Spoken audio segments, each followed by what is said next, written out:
Tollywood senior hero megastar Chiranjeevi గారు హీరోగా వస్తున్న విశ్వంబర సినిమాలో కీలకమైన పాత్రలో హీరోయిన్ త్రిష నటిస్తోంది. ఇక తాను ఇప్పటి వరకు నటించిన అన్ని సినిమాలు ఒక ఎత్తు అయితే ఈ సినిమాలో తన నటించే క్యారెక్టర్ మాత్రం సరికొత్తగా ఉండబోతున్నట్లు తను తెలియజేస్తుంది. నిజానికి ఆమె చేసిన ప్రతి సినిమా కూడా సూపర్ డూపర్ సక్సెస్ సాధిస్తూ మంచి విజయాన్ని అందుకుంటూ ముందుకు సాగాయి. కానీ ఇప్పుడు 40 సంవత్సరాల వయసులో కూడా తను ఇప్పుడు హీరోయిన్కి ఏమాత్రం తగ్గకుండా పోటీనిస్తూ వరుస సినిమాలు చేస్తూ దూసుకెళ్తోంది.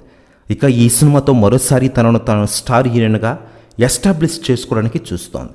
ఇక దీంతో పాటు అజిత్తో కూడా మరొక సినిమాలో నటిస్తూ మంచి గుర్తింపు సంపాదించుకునే ప్రయత్నం అయితే వచ్చేస్తోంది. అయితే ఈ సినిమాలో త్రిష ఒక దేవకన్యలాగా నటించబోతున్న వార్తలు గుప్పుమంటున్నాయి. ఇకపోతే ఈ మూవీ గురించి హీరోయిన్ త్రిష గారు కొన్ని విషయాలను పంచుకున్నారట. తాజాగా ఆమె మాట్లాడుతూ, విశ్వంబర మూవీలో నేను నటిస్తున్నాను, నాకు ఎంతో ఆనందం ఇస్తోంది. ఫుల్ ఎనర్జీతో నటిస్తున్న మెగాస్టార్ గారితో డ్యాన్స్ చేయడం ఇప్పటికీ కష్టమే. ఆయన టాలీవుడ్ ధీరుడు అంటారట త్రిష గారు. ప్రస్తుతం న్యూస్ కూడా తెగ వైరల్ అవుతోంది ఇండస్ట్రీలో. కాకపోతే ప్రస్తుతం వశిష్ఠ ఈ సినిమాని సక్సెస్ చేయడానికి అహర్నిశలు కష్టపడుతున్నట్లుగా తెలుస్తోంది.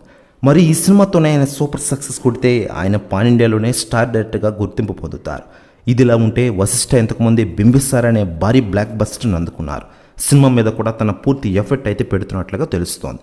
చూడాలి మరి ఈ సినిమాతో తను ఎలాంటి సక్సెస్ని సాధిస్తాడనేది.